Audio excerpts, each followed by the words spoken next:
сарын ихээр ноёны угсаа залгах залуу аг амиа ивдгсэн хэцүү явдал болов. Ноён хүүгээ бусдын гарт хорлогдсон гэж сэжиглсэн бололтой.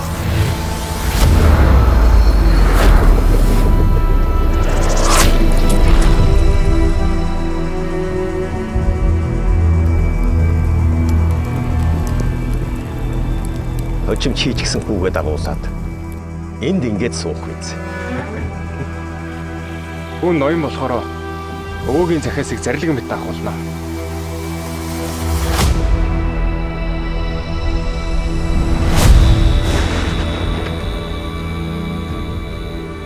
Ичийг маань хожиг өвчнөдөө шаналж олон шөнө ганцхан таныг л дуудаж ганцаараа тарчилж байхад нь та хаана байсан? Миний энд ирсэнд агийн үхлийн шалтгааныг олох болохоор таны тухай хинт ч элдийн зүйл ярилгүй хамтарч чадна.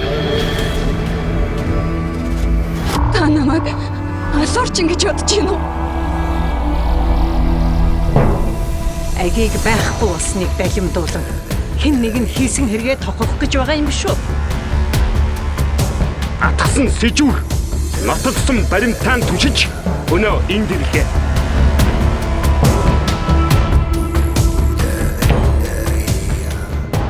Өөртөө хүмүүхэн энэ хэргийн сэжигтэн гэсэн үг. Чи чинь бас юунд тоглоом эхлүүлээд оногдоод юм бэ?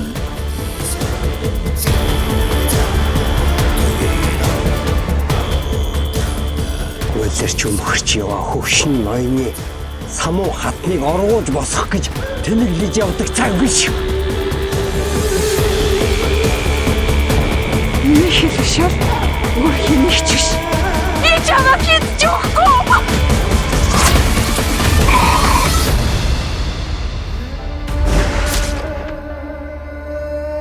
Намайг хүлээгч нэм сэтгэл байхад надад өдөр шөнийн ялгаа алгаа.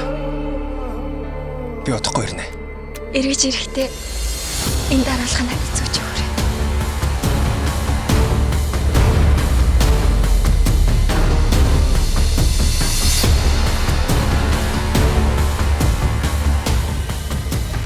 Одоо миний ярих түүх Данжаад ноёны хотод ирсэн тэр өдрөөс эхэлнэ.